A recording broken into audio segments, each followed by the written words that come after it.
The current and perhaps temporary Speaker of the House, Republican Mike Johnson, said this after Donald Trump was found guilty 34 times in a Manhattan courtroom last week. I do believe the Supreme Court should step in, obviously. Mike Johnson is a lawyer and a publicly very pious Christian who believes in miracles. But it didn't sound like he was hoping for a miracle from the Supreme Court. It sounded like he was expecting his friends on the Supreme Court to save Donald Trump. The justices on the court, I know many of them personally, I think they're deeply concerned about that as we are. So I think they'll set this straight.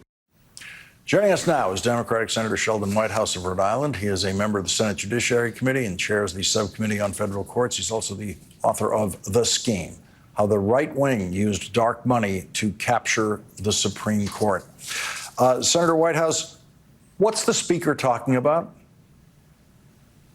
I have no idea, but it sure sounds like he's talking about a conversation with justices who are his personal friends that led him to believe that they are very concerned about the Trump convictions and that they are likely to step in.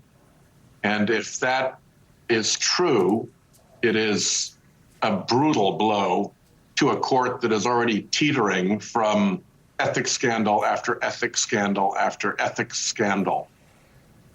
You know, I listened to it a couple of times, and I couldn't quite decide whether he means the Supreme Court will let the appeals process run its course in this particular case, and it will eventually, after a long time, get to the Supreme Court, and then the Supreme Court will overturn it, or that the Supreme Court, in its immunity ruling, presidential immunity ruling that will be coming out soon, will somehow wipe out this case with that immunity ruling.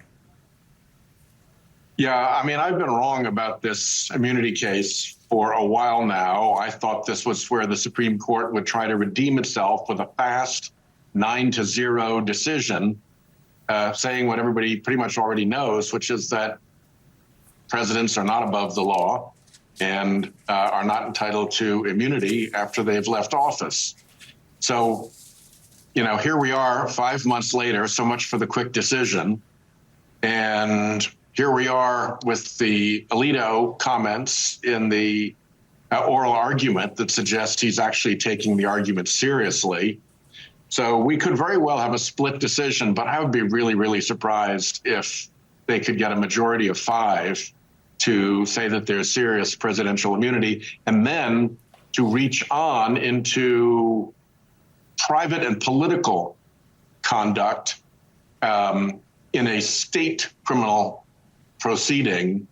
Like I said, I've been wrong about these guys before. I constantly seem to overestimate them, but I'm overestimating them again, that they won't screw this up that badly.